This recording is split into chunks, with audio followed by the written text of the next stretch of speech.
Aloha friends and good morning. Welcome back to Maui. Today I wanted to talk to you about total carbs versus net carbs and why net carbs will cause you to fail or at least not see the success you would if you counted the total carbs. I feel very blessed to work with a lot of type 1 diabetics and type 2 diabetics that help me and test their blood sugar when using products that count net carbohydrates, such as Chalk Zero. So listen to this. One of my dear friends and clients tested her blood sugar with one serving of Chalk Zero, the bark, I think it was the peppermint bark, and then she had two Snickers bars the next day, and guess what? Her blood sugar went higher when she had the Chalk Zero. Like, that just shows you that the inulin, fiber, and the tapioca fiber, tapioca starch, things like that are gonna set you up to not thrive. The reason I wanted to do this video out here, just a quick interruption, is it's February, and February is whale month. So the whales come very close to shore.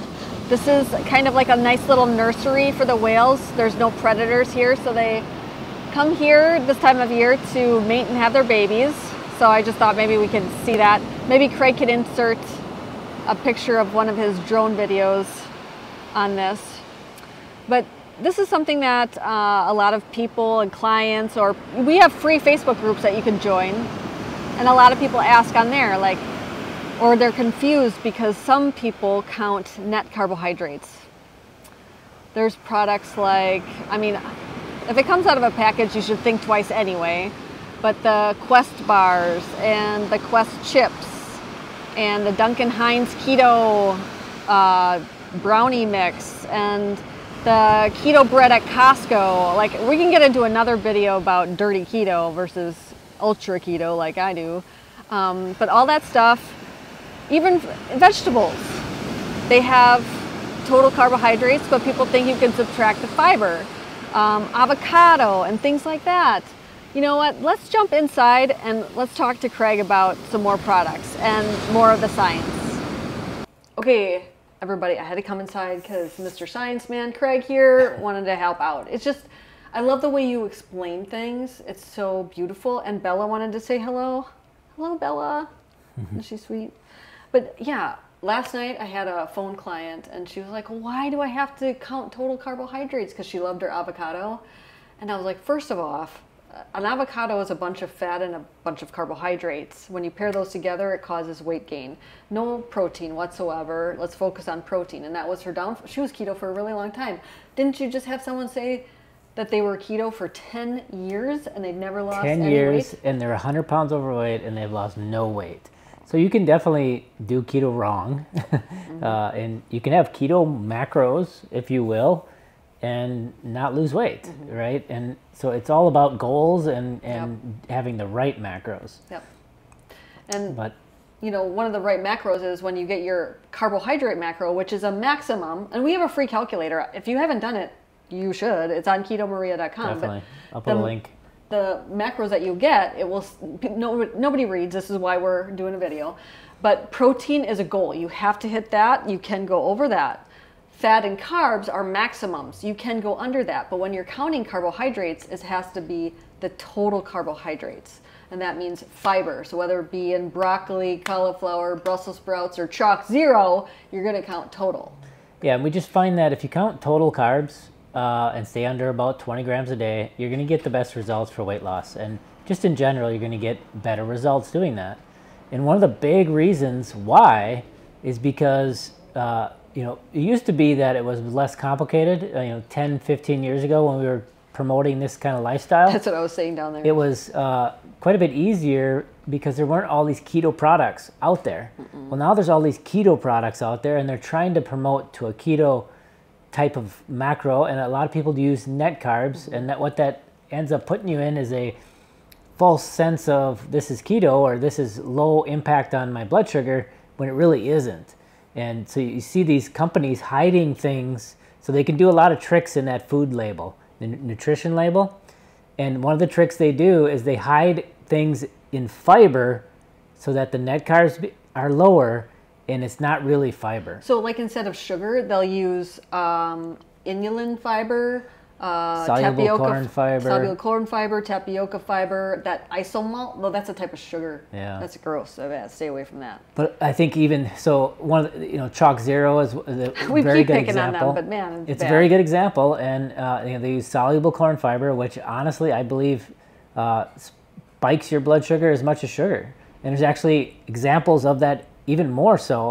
One of our good friends, Dr. Ann Childers, she did a experiment where she ate Chalk Zero dark chocolate, one serving, one of those servings of the dark chocolate of Chalk Zero, and her blood sugar spiked higher than with 2 fun-size Snicker bars.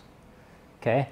So yeah, that's definitely impacting your blood sugar. That's not what you want to have. But that's not the only one we have. We have many of our friends, clients, type 1 diabetics, type 2 diabetics, test their blood sugar on these types of products. And these are the results time and time again. We see it all the time. Another example, the Chalk Zero Keto Bark, supposedly only 2 grams of net carbs.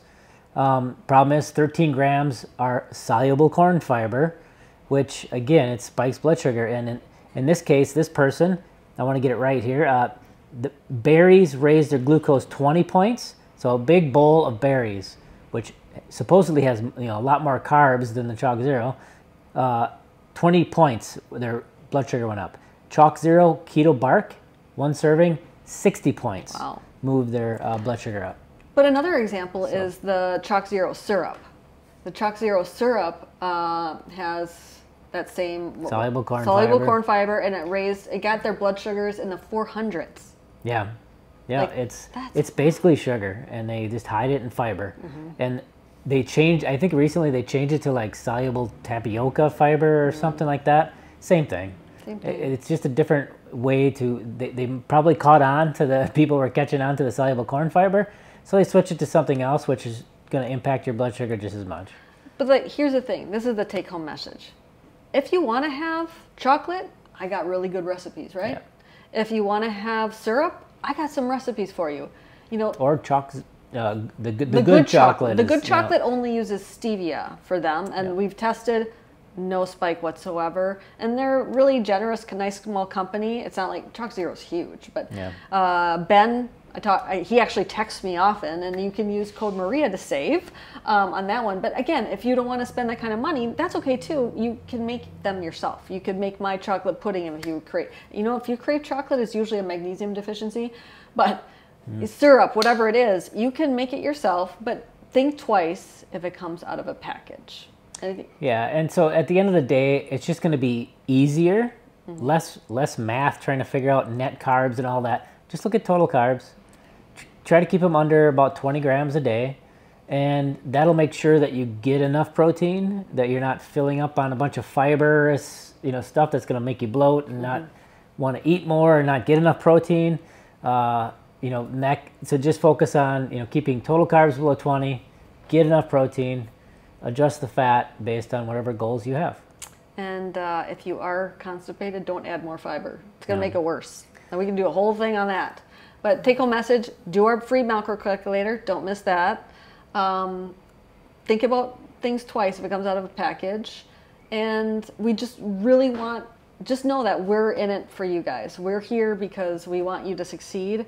And do it the right way that we know will avoid all these pitfalls. We just get so sad when we hear people like, I tried keto. This lady doing it for 10 years and never saw any results. And her whole point was to lose weight, right? So now she's jumping on the challenge and she's going to do great. And oh yeah, we do have a challenge going on in March. If you want to join that, going to be good times, meetings with us every week, and meal plans. So mahalo everybody. Hope you found this helpful. When I was 16 years old, I was diagnosed with PCOS, acid reflux, depression, and IBS. Instead of taking those prescription drugs, I decided to change my life with food. Yes, food healed me, and it's healed so many of my clients over the past 20 years of working with people. If you are interested in transforming your life, check out KetoMaria.com. I'd be honored to help you.